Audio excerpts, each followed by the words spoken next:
కేసులో మాజీ హోంమంత్రి సబితను జ్యుడిషియల్ కస్టడీకి ఇవ్వాలని కోరింది సిబిఐ.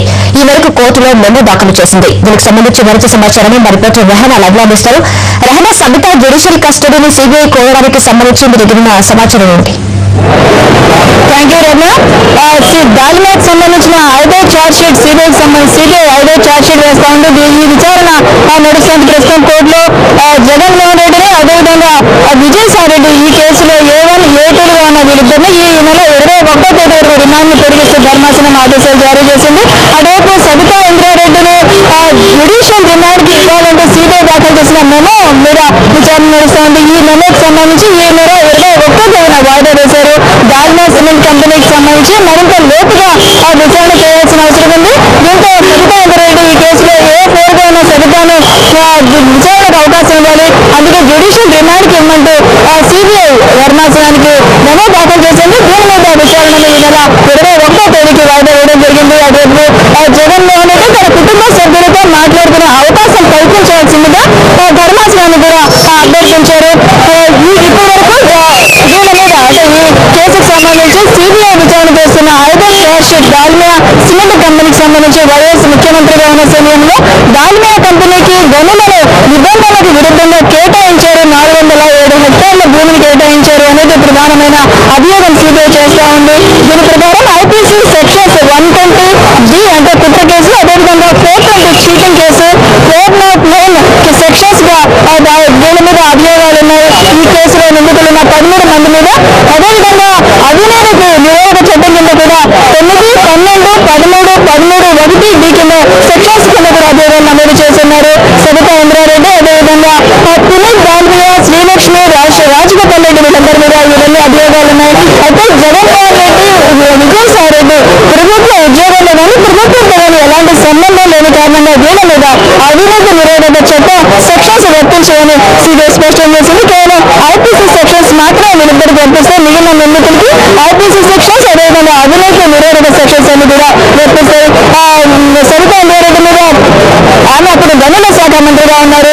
ఆర్థికంగా ఎటువంటి లబ్ధి పొందనప్పటికీ బిజినెస్ రూల్స్ ని అతిక్రమించి ఆమె గనులను ఈ దాల్మియా సిమెంట్ సంస్థకు కేటాయించారనేది ప్రధానమైన అభియోగం సిబిఐ సబితా ఇంద్రారెడ్డి మీద దాఖలు చేయడం జరిగింది.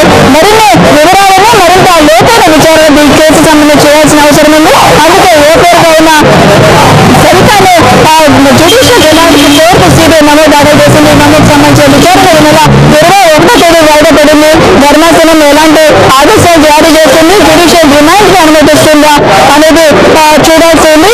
ఇప్పటికే సిబిఐ కేసులకు సంబంధించిన ర్యాంకింగ్ వేరే ఛార్జ్ షీట్ అయినప్పటికీ మంత్రిగా వ్యవహరించిన మోపిదేవి వెంకటరమణ జైల్లో ఉన్నారు. ఏడాది కాలం పైగా ఆయన జైల్లో ఉన్నారు. మరొక మంత్రి ధర్మాన ప్రసాద్ మీద కూడా ఈ సిబిఐ కేసులకు సంబంధించి అభియోగాలు ఉన్నాయి. ప్రస్తుతం సబితా ఇంద్రారెడ్డి ఈ అభియోగాలను ఫేస్ చేస్తా ఉన్నారు. మొట్టమొదటిసారి ఆమె కోర్టుకి చేరుకున్నారు. కోర్టు హాల్ లోపల ఆమె ఈ ప్రొసీడింగ్స్ ని ఫాలో అవుతా ఉన్నారు. A4 నిందితురాలుగా ఉన్న ఆమె కోర్టు ధర్మాసనం ముందు వ్యక్తిగతంగా హాజరు కావాల్సిన అవసరం ఏర్పడిన నేపథ్యంలో ఆమె కోర్టుకి హాజరయ్యారు. రమ్య,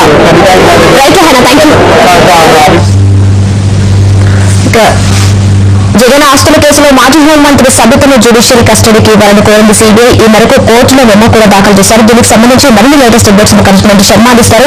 శర్మ, సబిత జ్యుడిషియల్ కస్టడీకి ఇవ్వాలి అని సిబిఐ న్యాయస్థానాన్ని కోరింది కదా, దీనికి సంబంధించి లేకుండా సమాచారం ఏంటి? జగన్ ఆస్తుల కేసులో ఇవాళ ఆసక్తికరమైనటువంటి సంఘటనలు సిబిఐ కోర్టులో చేసుకున్నాయి. 16 ఎన్నికల ప్రాంతంలో వైఎస్ జగన్మోహన్ రెడ్డితో పాటు సబితా ఇంద్రారెడ్డి, విజయసాయి రెడ్డి, పునీత్ దాల్మియా, సజ్జల దివాకర్ రెడ్డి, రాజగోపాల్, ఇతర నిందితులు Raghuram cement, Eshwar cement, Dalmia cement సంబంధించినటువంటి ప్రతినిధులు కూడా హాజరయ్యారు. 10:30 గంటల ప్రాంతంలో కోర్టు ప్రారంభం కాగానే కోర్టు హాల్ పూర్తిగా ఉక్కిరిసిపోయింది. ఇటు న్యాయవాదులతో పాటు కొంతమంది వైఎస్ఆర్ పార్టీకి సంబంధించినటువంటి వ్యక్తులు, అలాగే మీడియా ప్రతినిధులకు పూర్తిగా పోలీసులతో పాటు ఇతర వ్యక్తులకు పూర్తిగా కోర్టు హాల్ ఎక్కిరిస్తున్న నేపథ్యంలో కేవలం న్యాయవాదులు, సంబంధిత న్యాయవాదులు, కొంతమంది నిందితులకు సంబంధించి వాళ్ళు మాత్రమే కోర్టు హాల్లో ఉన్నారు.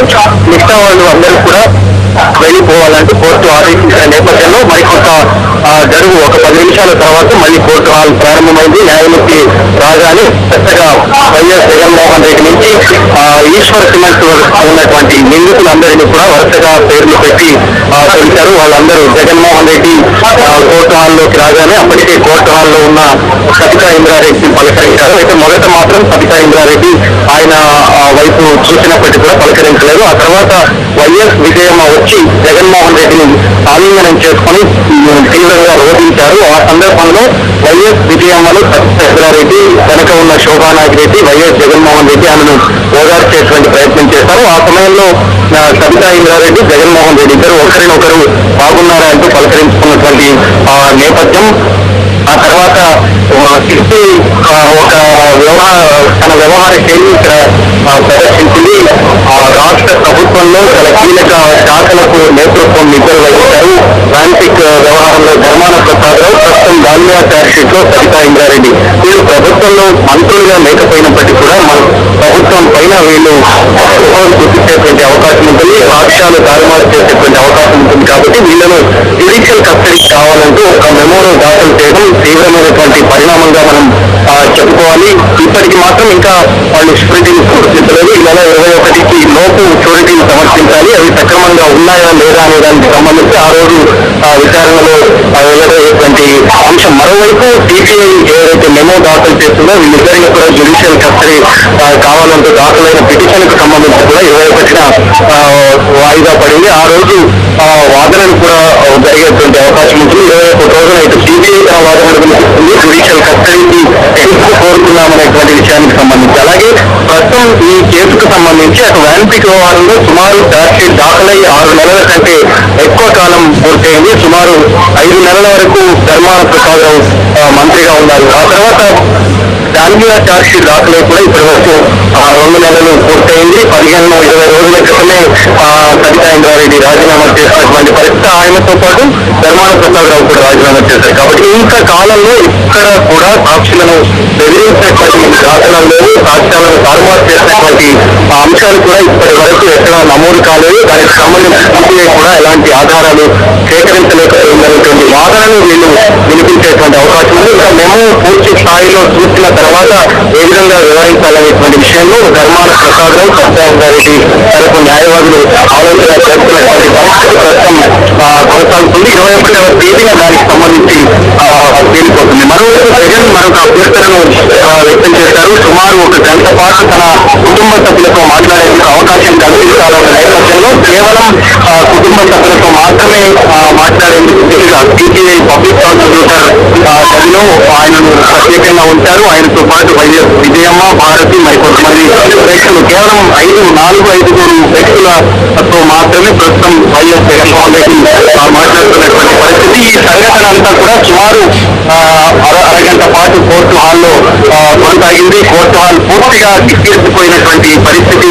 చాలా ఆసక్తికరంగా మారింది. న్యాయవాదులు, మీడియా ప్రతినిధులు, పోలీసులు, ఇతర వైఎస్ఆర్ పార్టీకి సంబంధించినటువంటి కొంతమంది నాయకులు కూడా కోర్టు హాల్కు చేరడంతో సుమారు 50-60 మంది పట్టేటువంటి హాలు విస్తీర్ణం సుమారు 30,000-400 వ్యక్తులు కట్టించి పోయినటువంటి పరిస్థితి కనిపించింది. ఇంకా బయట చాలా వరకు వైఎస్ఆర్ పార్టీకి సంబంధించినటువంటి వ్యక్తులు కోర్టుకు చేరుతున్నారు. జగన్మోహన్ రెడ్డి చాలా హుషారుగా కనిపించారు. కోర్టు హాల్లోకి ఆయన వచ్చి అందరినీ నవ్వుతూ పలకరించేటువంటి ప్రయత్నం చేశారు. చెక్స్ ఉన్నటువంటి ఆఫ్ షర్ట్ వేసుకున్నారు. Normal pant, cream colour pant వేసుకొని కనిపించారు. చాలా హుషారుగా కనిపించారు. ముందుగా ఆయన లోపలికి వస్తూనే కొంతమంది న్యాయవాదులను పలకరించేటువంటి ప్రయత్నం చేశారు. ఆ తర్వాత రవితరి పలకరించారు. ఆ తర్వాత పునీత్ దాల్మియాను కూడా ఆయన ప్రత్యేకంగా పలకరించినటువంటి పరిస్థితి. ఆ తర్వాత మీడియా ప్రతినిధులను కూడా ఆయన పలకరించారు. బాగున్నారా అంటూ కూడా ఆయన పలకరించినటువంటి పరిస్థితి. ఆ తర్వాత ఆయన దగ్గరికి కొంతమంది వ్యక్తులు వచ్చేటువంటి ప్రయత్నం కూడా పెద్ద ఎత్తున చేశారు. ఆయన కోర్టు హాల్లోకి లోపలికి రాగానే జగన్ జిందాబాద్ అంటూ పెద్ద ఎత్తున నినాదాలు చేశారు. పబ్లిక్ ప్రాసిక్యూటర్ రోల్లో ఆయన మొదట ఉంచినటువంటి పరిస్థితి. ఆ లోపలికి కూడా కొంతమంది వెళ్ళడానికి ప్రయత్నించిన నేపథ్యంలో ఈ నేపథ్యంలో పోలీసులకు న్యాయవాదులకు పెద్ద ఎత్తున వాగ్వివాదం జరిగింది. న్యాయవాదులు పోలీసులతో వాగ్వివాదానికి దిగారు. కొంతమంది ఒకరిద్దరు న్యాయమూర్తులు మరో లాయర్తో కూడా తీవ్ర స్థాయిలో వాగ్వివాదానికి దిగి ఒకరినొకరు చేయి చేసుకునేటువంటి పరిస్థితి మనకు ఉదయం కనిపించింది. సబితా ఇంద్రారెడ్డి కూర్చో మొదట రాగానే అడ్మినిస్ట్రేటివ్ ఆఫీసర్ కార్యాలయంలోకి వచ్చి కూర్చున్నారు. ఆమె మీద ఈ గలాట జరిగి తీవ్ర స్థాయిలో ఉత్కృష్ట పరిస్థితి చోటు చేసుకున్నటువంటి పరిస్థితి. మరోవైపు వైఎస్ జగన్మోహన్ రెడ్డిని పబ్లిక్ ప్రాసిక్యూటర్ రూమ్ లో ఉంచారు. సుమారు 15-20 నిమిషాల పాటు ఆయన పబ్లిక్ ప్రాసిక్యూటర్ రూమ్ లోనే ఉంచారు. ఆ తర్వాత కోర్టు హాల్లోకి బెంచ్ క్లర్క్ పిలవగానే ఆయన లోపలికి వచ్చారు. ఆయనతో పాటు వరుసగా ఉన్నటువంటి నిందితులందరూ కూడా వచ్చారు. జగన్మోహన్ రెడ్డితో పాటు విజయసాయి రెడ్డి పెన్షన్ కూడా జైలు కోర్టు హాల్ కి వచ్చినటువంటి పరిస్థితి. ఈ నేపథ్యంలోనే జగన్ రాక నేపథ్యంలో తీవ్ర స్థాయిలో అలజడి ఇచ్చినటువంటి పరిస్థితి. మరోవైపు శ్రీలక్ష్మి మాత్రం ఇందులో మొత్తం 13 మంది నిందితులు ఎవరైతే ఉన్నారో శ్రీలక్ష్మి మాత్రం హాజరు కాలేదు. ఆమె అనారోగ్యమైన పరిస్థితి ఉంది. పూర్తిగా బెడ్కి పరిమితమైనటువంటి పరిస్థితి. అయితే హాల్ ముందు అంబులెన్స్ లో తీసుకొచ్చారనేటువంటి ఒక సమాచారం ఉంది. అయితే దానికి సంబంధించి ఇంకా క్లారిటీ వెలవడలేదు. శ్రీలక్ష్మి మాత్రం కోర్టు హాల్ కి తీసుకొచ్చారు. ఆమె తను కోర్టుకు సంబంధించినటువంటి చూసి ఉండి ఉంటారనేటువంటి విషయం ఉంది. మరోవైపు ఆమె భర్త గోపికృష్ణ కోర్టుకు వచ్చినటువంటి పరిస్థితి. ఇది సుమారు ఒక అరగంట పాటు సిబిఐ కోర్టులో చోటు చేసుకున్నటువంటి పరిణామాలను మనం గమనించవచ్చు. వైఎస్ జగన్మోహన్ రెడ్డి విచారణ పూర్తయిన తర్వాత తన కుటుంబ సభ్యులతో మాట్లాడేందుకు అవకాశం కల్పించాలన్న నేపథ్యంలో సుమారు ఒక గంట పాటు వైఎస్ జగన్మోహన్ రెడ్డి తన కుటుంబ సభ్యులతో మాట్లాడేందుకు అనుమతించినటువంటి పరిస్థితి. ఈ నేపథ్యంలో ఇవాళ జరిగినటువంటి సంఘటనలో హైలైట్ గా తెలిసినటువంటి అంశం సబితా ఇంద్రారెడ్డి, ధర్మాన ప్రసాదరావు వీళ్ళిద్దరిని జ్యుడిషియల్ కస్టడీకి కావాలని కోరడం అనేటువంటిది చాలా కీలకమైనటువంటి అంశంగా మనం భావించాలి. రాష్ట్రంలో 2 శాఖల కీలకమైనటువంటి శాఖలకు మంత్రులుగా పనిచేసినటువంటి సబితా ఇంద్రారెడ్డి, ధర్మాన ప్రసాదరావు ప్రస్తుతం బయట ఉంటే ఈ కేసులో జగన్ ఆస్తుల కేసులో పైన పూర్తిగా ప్రభావితం చూపించేటువంటి అవకాశం ఉంటుందనేటువంటి విషయాన్ని కూడా సిబిఐ మెమో ద్వారా ఇద్దరిని జ్యుడిషియల్ కస్టడీ కావాలంటూ కూడా కోరినటువంటి పరిస్థితి. ఈ నేపథ్యంలో 21న జరిగేటువంటి తీర్పు ఏ విధంగా ఉంటుంది, ఆ రోజున ఇరు వాదనలు జరిగేటువంటి అవకాశం. Right Sharma, thank you.